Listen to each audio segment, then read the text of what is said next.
15장 9절부터 12절.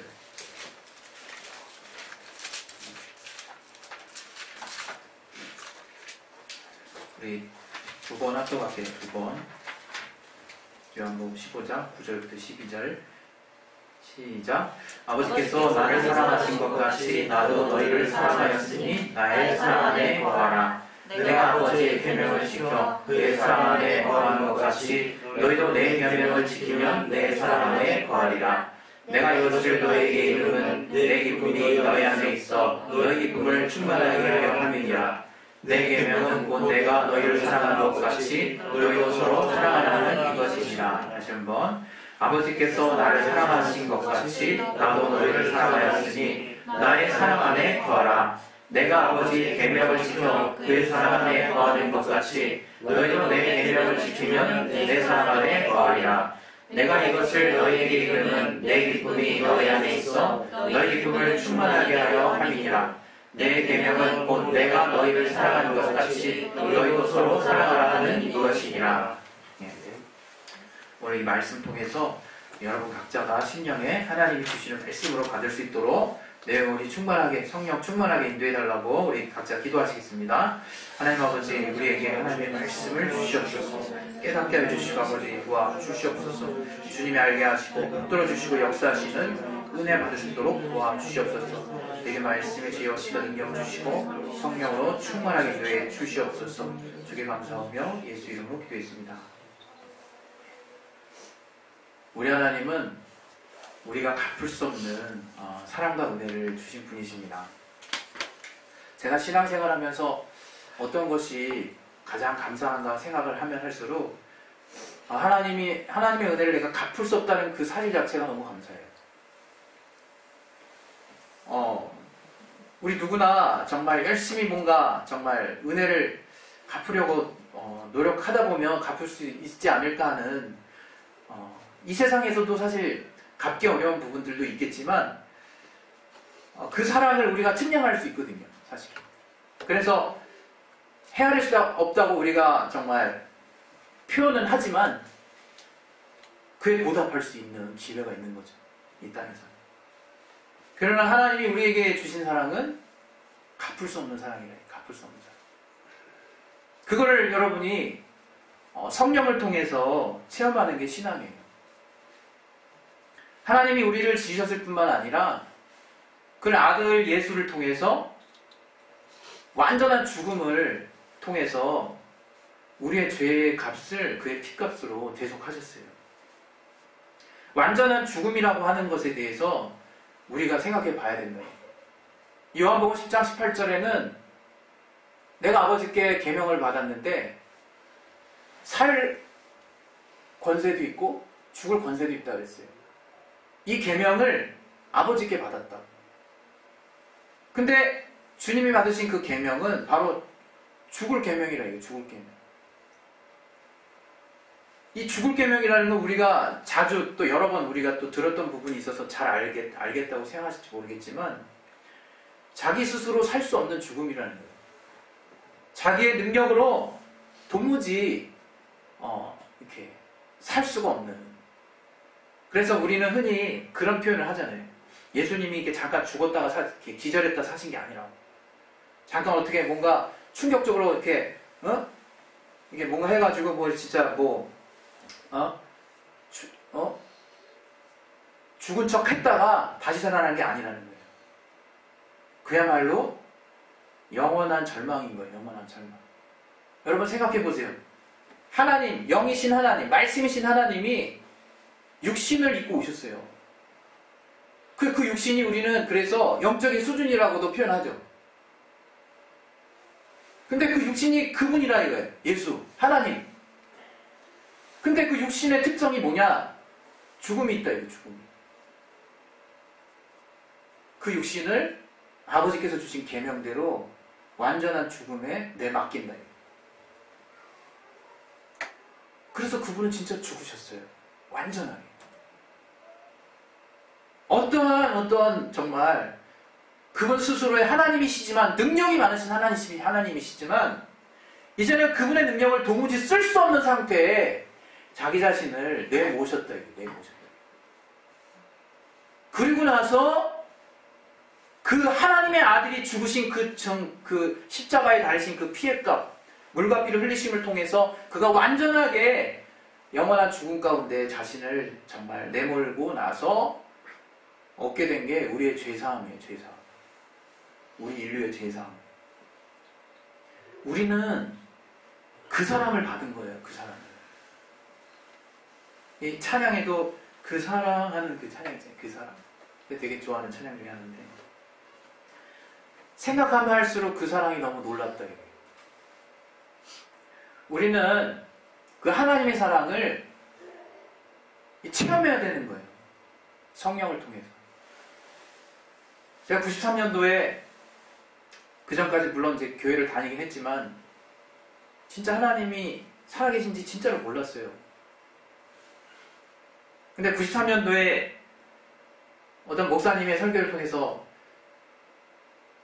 그저 그냥 기도하라니까 기도했어요. 진짜 기도하라니까 기도했는데 그렇게 정말 이렇게 막 제가 여러 번 얘기했잖아요. 예수 내구조하면서 기도했다. 소리내서 하나님이 그때 깨닫게 해주시더라. 내가 죄인이라는 걸. 하나님이 살아계시지 않다라고 믿는 것이 죄라는 것을 그때 처음 알았어요. 그리고 내가 하나님 없이 살려고 했던 그 모습이 얼마나 죄악된 현실인지 그때 깨달아지더라고요. 그때. 여러분, 인간의 이성으로는 하나님의 사랑을 체험할 수 없어요. 하나님 우리에게 어떤 사랑을 주셨는지, 내 죄가 얼마나 크고 그 죄를 하나님이 어떠한 모습으로 사해 주셨는지 하나님이 아니고서는 알 수가 없다.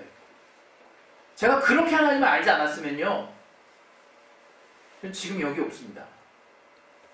저는 욕심도 많고요. 사실은 자기 자존감도 엄청 떨어지면서도 은근히 자존감도 세서, 자존심도 세서 정말 잘 되고 싶은 사람이었고, 뭔가 하나 정말 이렇게 뻔질하게 나타내고 싶은 사람이었어요. 그러나 그렇게 하나님을 알고 나서, 그렇게 하나님의 사랑을 내가 체험하고 나니까 내가 막 꽉 붙들고 있는 것들이 아무것도 아니라는 것이 깨달아지기 시작하더라고요. 내가 꽉 붙들고 이걸 놓으면 내가 뭔가 큰일 날 것 같고, 그럼 뭔가 나라는 존재가 부인될 것 같고, 무시될 것 같고, 해체될 것 같은, 늘 그러한 기준으로 살아왔던 나의 중심이 이게 해체가 되기 시작하더라고요. 그리고 그렇게 해체된 빈 공간 속에 그 주님의 사랑이 들어오더라고요. 제가 신앙생활 하면서 제일 많이 하나님께 들었던 말씀이 뭔지 아십니까? 물론 형태가는 안 들어있습니다. 형태가 내가 너를 사랑한다. 형태가 내가 너를 사랑한다. 이런 상황 접혀갖고 딱 들어와. 아주 이게 왼펀치 오른펀치 다 당하고 들어오죠. 그리고 나는 그걸 어떻게든지 이겨보려고 애를 써. 그래서 보막을 딱 치우고 이제 열심히 며칠 동안 그냥 사력을 다해요. 이걸 어떻게 극복할까? 한마디면 끝이야. 형태가 내가 너를 사랑한다. 그게 믿어지는 순간 내가 헛짓을 했다는 게 알아져요. 내가 또 괜한 짓 하고 있구나. 여러분, 주님이 지금 이 요한복음 15장에서 서로 사랑하라는 말씀을 하고 있어요. 우리에게. 그것은 이스라엘 백성이 율법 안에서도 들었던 내용이에요. 익히 들었던 내용이에요. 엄청나게 오래 들었어요. 내 이웃을 사랑하라. 그러나 주님이 명하신 사랑은 달라요. 그 사랑의 본질에 있어서는, 하나님이 요구하신 사랑의 본질에 있어서는 같겠지만, 지금 주님이 우리에게 말씀하시는 그 사랑은 율법에서 말하고 있는, 요구하는 사랑과 다르다. 주님은 이렇게 얘기하셨어요. 우리가 이 본문을 보면 알 수 있듯이, 내가 너희를 사랑한 것 같이 너희도 서로 사랑하라. 이렇게 말씀하셨어요. 여기에 답이 있는 거예요. 그래서 여러분이 여러분의 것을 가지고 사랑하면 안 된다고 하는 거예요. 100번 넘어집니다. 100번. 아무리 정말 너그럽고 기질적으로 포용력이 있고 인내심이 정말 크고 누구보다도 정말 우리 정말 정말 결혼 정년기에는 자매들 뭔가 바다같이 넓은 형제 원하잖아요. 예? 결혼해보세요. 바다 같은 거. 강이 되죠. 이제 한 달쯤 지나면. 그 다음 이제 또 한 두세 달 지나면 어떻게 됩니까? 내천이 되고 있어요. 그 다음 어느 날은 실개천이야. 어느 날 보니까 말랐어. 물이 말랐어. 막 시험 들죠. 네? 여러분, 우리 사람 간의 사랑은요, 내 것이 중심이 된 사랑이에요.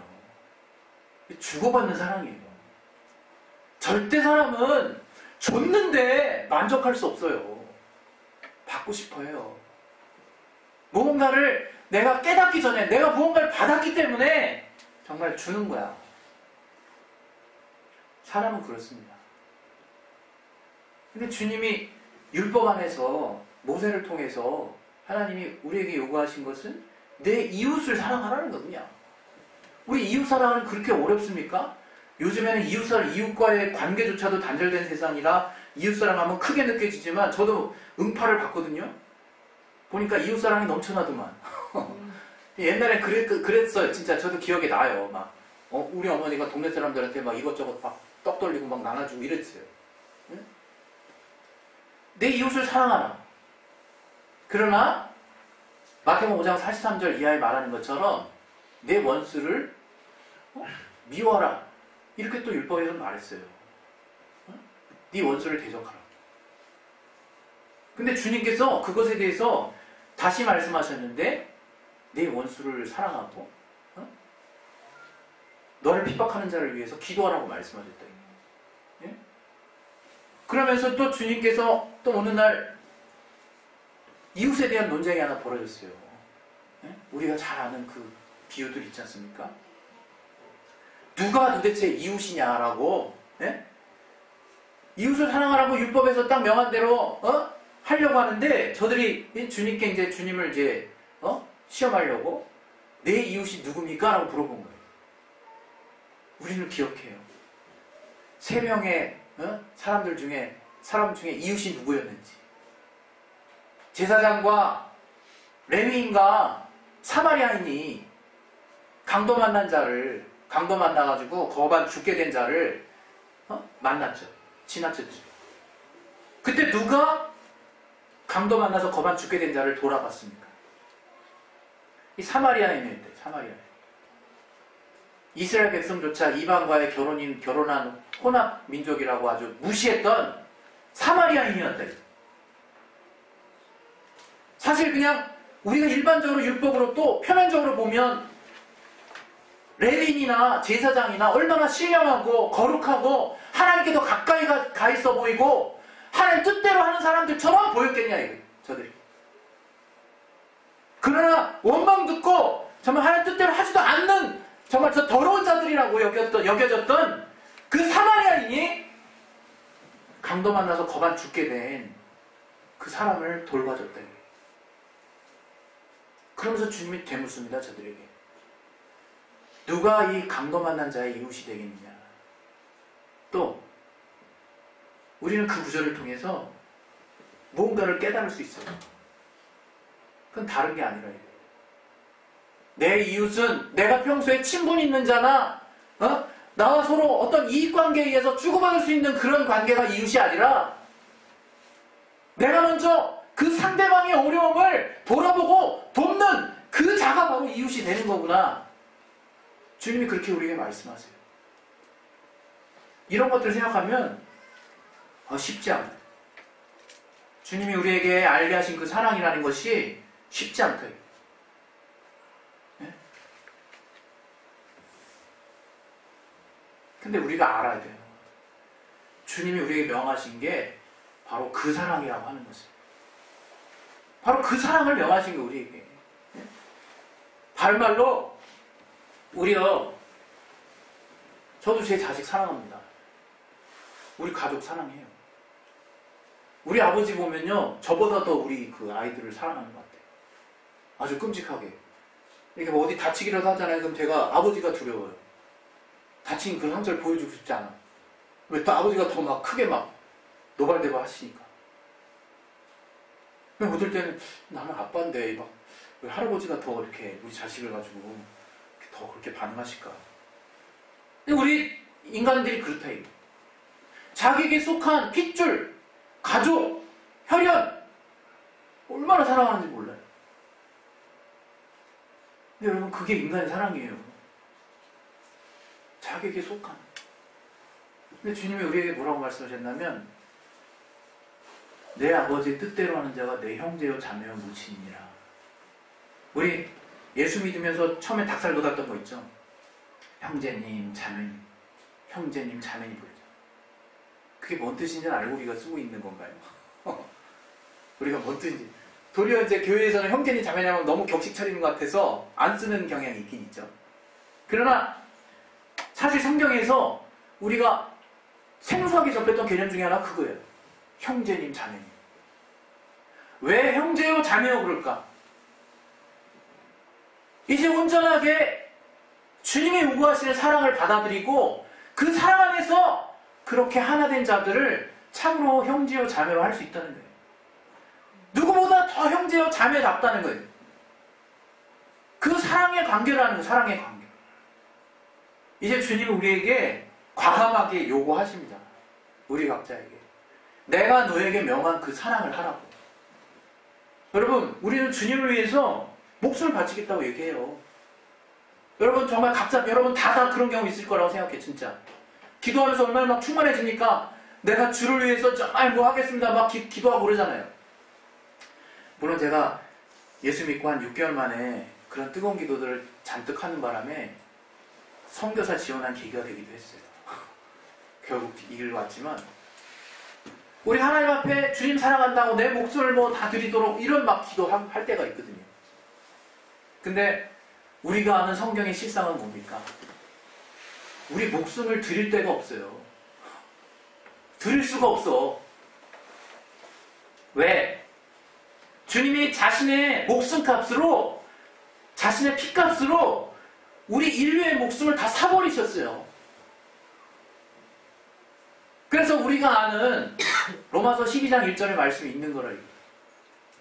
너희 보면 하나님이 거룩히 한번 봅시다. 로마서 12장 1절.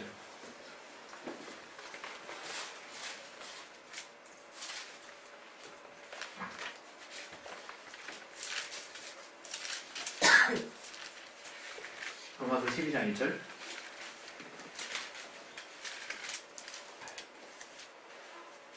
시작. 그러므로 형제들아 내가 하나님의 모든 자비하심으로 너희를 권하노니 너희 몸을 하나님이 기뻐하시는 거룩한 산 제사로 드리라. 이는 너희에 드릴 영적 예배니라. 이제는 우리에게 말씀하시는데 뭐라고 얘기하시냐면 하나님이 기뻐하시는 거룩한 산 제사로 드리라는 거예요. 날마다. 네? 왜? 너무 맞는 말씀이에요.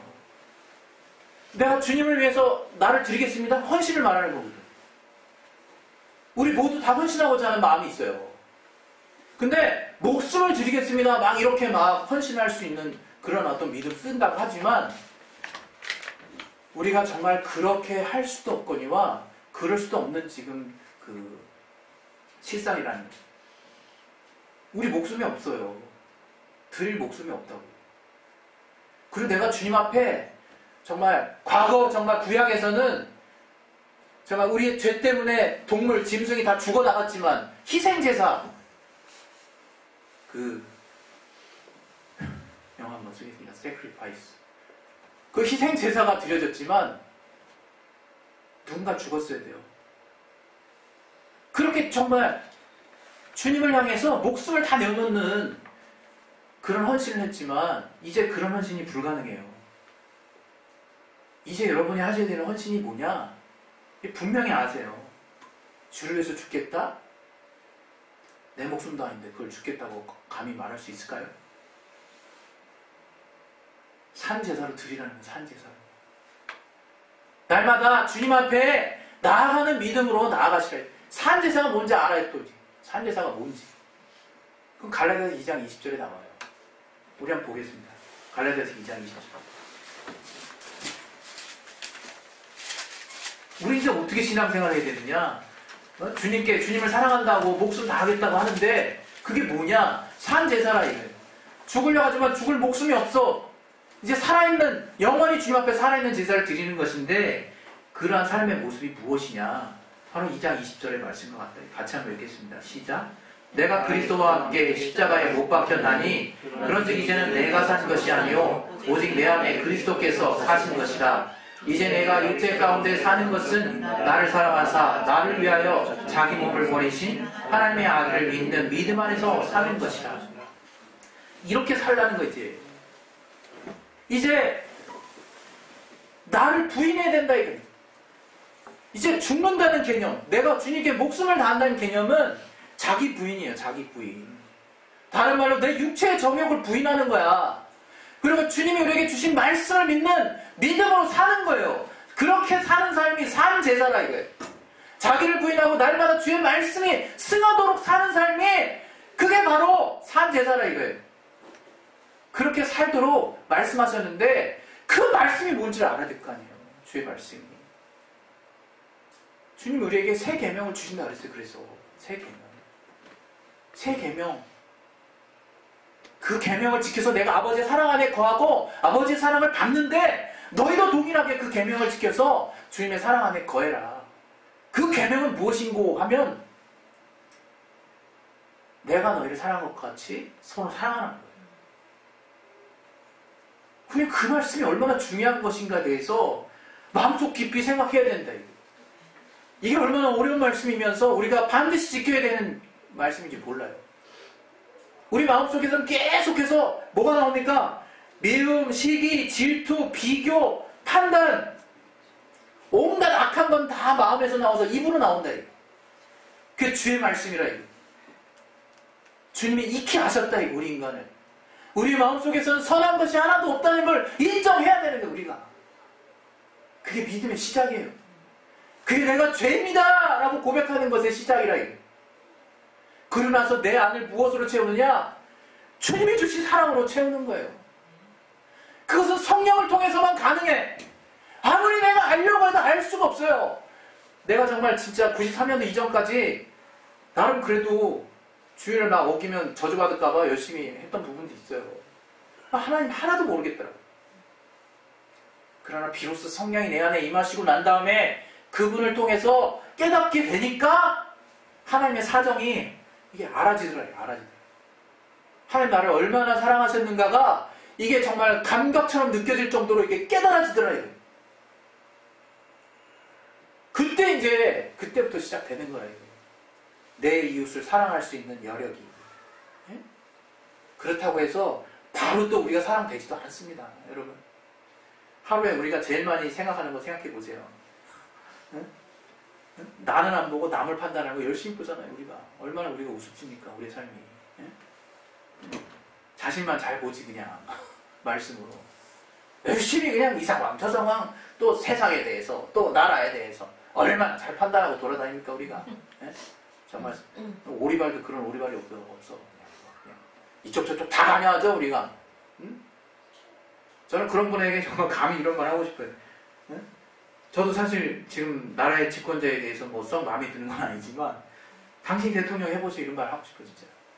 당신이 정말 국회의원 해보시고 당신이 그 자리에 가가지고 이것저것 다 한번 경험해보시고 그 다음 날 얘기해보라고. 물론 저도 진짜 막 속상할 정도로 환멸이 느껴지는 부분들이 분명히 있습니다. 그러나 나라의 집권자를 위해서 기도하라고 그랬잖아요. 그렇게 하나님이 세워주신 권세를 인정하라고 그랬잖아요. 그게 성경이잖아요. 우린 분명히 방법이 달라야 되잖아요. 내 이웃을 사랑을 했으면 사랑해야 되잖아요. 안 돼도 정말 될 수 있도록. 우린 이거를 한때 예수님의 강화된 산상수훈, 강화된 율법이라고 했어요. 마음으로 미워하는 자, 살인한 자, 또 미련한 자라고 얘기하면 정말 공에 갇히게 되고, 또 미련한 자, 나가라. 또 미련한 자라고 하면 지옥불에 떨어지게 되고. 얼마나 무서운 말씀입니까? 우리 하루에도 정말 여러분 이런 비스무리한 개념으로 생각하지 않았었습니까? 그럼 지옥 가야겠네? 근데 우리에게는 회개의 복음이 있다 이거예요. 그리고 성령께서 하나님이 내게 어떤 사랑을 주셨는지를 알게 하실 수 있는 감동하심이 있다. 이제 그걸로 살아보라는 거예요. 그렇게 한번 성령께 맡겨보라는 거예요. 나 인간, 육체 인간은 이미 정말 썩어버렸지만, 가망 없지만, 첫 아담은 이미 육체에 속해서 가망 없지만, 이제 둘째 아담, 예수로 말미암아 살게 하셨으니까, 자기를 부인하고, 그렇게 주님이 내게 주신 그 사랑을 통해서 한번 살아보라는 거예요. 그렇게 사랑해보라는 거예요. 지금 현재 우리 그리스도인들이 욕먹는 이유 중에 가장 많은 것 중에 저는 하나가 우리에게서 사랑이 안 나타나. 전 비단 이걸 가지고 세상의 사랑이라고 얘기하고 싶진 않습니다. 주님이 분명히 우리에게 부르신 사랑이 있거든요. 그것은 헌신적인 사랑이요, 자기를 다하신 사랑이요, 목숨을 다하신 사랑이요, 실천적인 사랑이요, 영혼을 구원하기까지 사랑하신 사랑이거든. 나를 먼저 돌아보는 사랑이 아니라 분명히 저를 먼저 돌아보는 확실한 사랑이 주님을 통해서 우리에게 전달됐거든요. 그것을 우리는 세상의 말로 이타적인 사랑해가지고 그게 아니라 영적인 사랑이라니까, 영적인 사랑, 이렇게 호도하지 마세요. 형제를, 눈에 보이는 형제가 어려움에 처해질 때 그것을 돕지도 않으면서 거기에 하나님의 사랑이 있는 것처럼 착각하지 말라 그랬어요. 우린 사랑에 대해서 전면적인 개편이 필요해요. 우리가 영혼을 전도하다 한다 하지만 실질적으로 그 영혼육을 우리가 헤아리지 않는, 실천적으로 그에게 다가가지 않는 모습들 때문에 저들은 안 오는 거라는 생각을 해요. 이 시간에 저도 예외가 아닐 것입니다. 우리 교회에 올 한 해 양육과 전도를 놓고 우리 올인하자고 했어요. 과연 어떻게 올인할 것인가? 자기 거 생각하지 마세요. 자기 거, 자기 권역, 자기 가족, 자기에게 속한 것, 자기의 미래, 자기의 어떤, 주님 분명히 내가 주님의 나라와 주님의 것과 주님의 의를 택할 때 당연히 그것이 자녀들에게는 너무나 필요하다는 것을 알고 마땅히 주신다고 말씀하셨어요. 끝까지 믿는 거예요, 그거. 그리고 정말 한 발을 넓혀서 두렵지만 앞이 정말 강이지만 발을 한번 내디뎌서 강이 말라서 내가 건너갈 수 있는지 믿음을 써보자는 거예요. 주님이 내게 허락하신 그 사랑을 표현해 보자는 거예요. 그거 안 하면 우리 똑같아요. 늘 똑같은 거야. 나한테 이렇게 나쁘게 한 사람 난 똑같이 미워하고, 그리고 내게 속한 거 늘 항상 좋아하고, 예? 그 다음에 나이 들어서도 그 내용만 바뀌었지 내게 속한 거 여전히 좋아하는 거 똑같아요. 그러나 주님이 보여주신 사랑은 그런 사랑이 아니라 이거예요. 하나님이심에도 불구하고 그분이 자신을 완전하게 스스로 살 수 없는 죽음에 내모실 정도로 우리에게 확실한 사랑을 보여주셨어요. 예, 그거는 자기를 다 내려놓을 때 가능한 거예요. 이 시간 여러분, 우리는 성령 받은 자들입니다. 우리 정말 분명한 책임이 있어요. 정말 주님의 말씀 앞에 책임뿐만 아니라 이 세상에 대해서도 분명한 책임이 있는 거예요. 우리 기독교인이 최소한 저들의 공통된 정말 감각 가운데서 저들이 사랑이 있네 정도부터 시작을 해야 더 깊은 주님의 사랑까지 들어올 수 있어요. 우린 그것도 잘 못 보이고 있는 그런 모습이라. 이제 우리 기도하실 때 정말 주님의 사랑에 대해서 다시 한번 알게 해달라고. 과연 주님이 내게 보여준 사랑이 어떠한 사랑이었는지를 깨닫게 해달라고. 성령으로 알게 해달라고. 내가 그 사랑에 젖어들 수 있게 도와달라고.